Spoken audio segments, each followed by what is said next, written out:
আসসালামু আলাইকুম রহমাতুল্লাহ। ফাজাইলে জিকির হইতে একটা হাদিস পড়া হচ্ছে।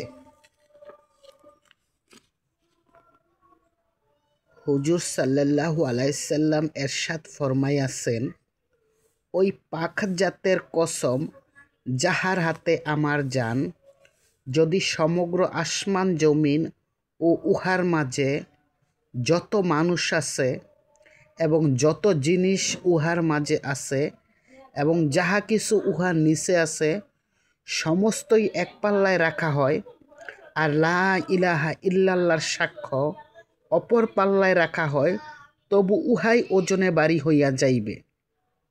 সুবহান আল্লাহ, সুবহান আল্লাহ।